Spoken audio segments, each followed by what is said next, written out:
জীবনে প্রথমবার জিমের আব্বুকে দিয়ে কাঁঠাল কিনালাম। যে নিজে কাঁঠাল পছন্দ করে না, তাই বউয়ের জন্য প্রথম কাঁঠাল কিনা লাগছে। বউ যখন কাঁঠাল পছন্দ করে তো বউর জন্য কিনাই লাগবে। তোকে বলছিলাম যে সবথেকে ছোট যদি কোনো কাঁঠাল পাওয়া তাহলে কিনো, যেহেতু আমি একা খাবো। তো বোনও বড় কাঁঠাল কিনো না, তো একবারে ছোট একটা কাঁঠাল কিনে আনছে। কত কিউট না, এত ছোট ছিল যে আমি দেখে আমার খুব হাসি পাচ্ছিল। তো বাজার থেকে কিনে আনছে, তো আমি দেখে খুব হাসতেছিলাম যে তুমি এত ছোট কাঁঠাল কিনে আনছো। তো খুব ভালো হয়েছে আমার জন্য, আমি একা খাবো তো অত বড় কাঁঠাল দিয়েও কি করবো, যেহেতু নষ্ট হবে। আর ও বাজার থেকে খুলে দেখে আনছে যে দেতি ছোট কাঁঠাল, তো ভিতরে কিছু আসে না, কেউ তো বাজার থেকে আগে দেখে আনছে। তো কাঁঠালটা এত মিষ্টি ছিল কি বলবো। জিমের আব্বু খায় না যেহেতু কাঁঠাল, তো ও খাইছিল, ধরে নাই কাঁটা চামচতে উঠাই উঠাই খাইছে কয়েক পিস। কাঁঠালটা ছোট হলে কি হবে, ভিতরে অনেক মিষ্টি ছিল আর অনেক রোয়া ছিল, অনেক মিষ্টি কাঁঠালটা। জিমও খাইছে, জিমের আব্বুও খাইছে। জিমের আব্বুর প্রথম কাঁঠাল কিনা তো খুব ভালো হয়েছে, আমারও তো দেখে খুব পছন্দ হয়েছে। তো তুমি যেহেতু প্রথম কাঁঠাল কিনছো, তাও খুব ভালো হয়েছে। তো এভাবে প্রতি বছর বউয়ের জন্য কাঁঠাল কিনবা। তুমি নিজে খাও না তো কি হয়েছে, বউ খায় তো বউর পছন্দের জন্য তো তোমার কাঁঠাল কেনাই লাগবে। আর জিমের জন্য একটা কেক আনছিল, তো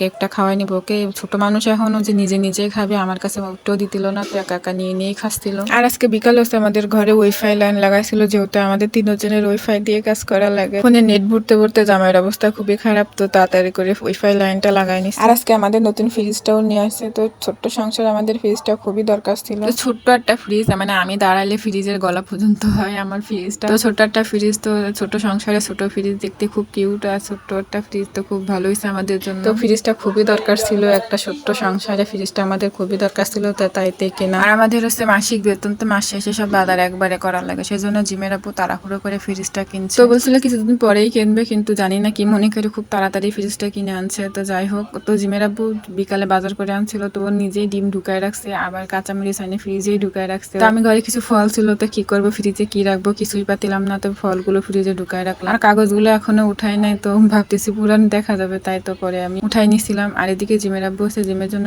কোয়েল পাখি ডিম আনছিল, সেগুলো ঢুকায় রাখলাম। যে হাতের মাথায় যাই পাচ্ছি তাই এনে ফ্রিজে ঢুকাচ্ছি, যাতে ফ্রিজটা একটু বড় বড় লাগে। আর আমাদের বাসায় কিছুদিন পরে কয়েকজন মেহমানকে দাওয়াত দিছে, তো তাদের জন্য মানে খুব তাড়াহুড়ো করে ফ্রিজটা আনছে, যেহেতু অনেক বাজার করা লাগবে। আর এদিকে ডিপ তো একদমই ভরে গেছে, তো মানে ফ্রিজে যে পাশের বাসায় আনছি, ফ্রিজে যে মাংসগুলো আমি বক্সে করে রাখছিলাম, যে মাছগুলো, সেগুলো আমি আনছি, আইনে ফ্রিজেই ঢুকায় রাখছি আমাদের। আর কিছু জিমের আব্বু অনেক বাজার করে আনছে, তো প্রায় অর্ধেকই ভরে গেছে। তো যেহেতু 2 দিন পরে বাসায় মেহমান আসবে, তো অনেক বাজার করতেছে হয়, তো এই জন্য ফ্রিজটা খুব তাড়াহুড়ো করে কিনা লাগছে। আর আমাদের জন্য তো ফ্রিজটা খুবই দরকার ছিল। আজকে ভিডিওটা পর্যন্ত, সবাই ভালো থাকবেন, আল্লাহ হাফেজ।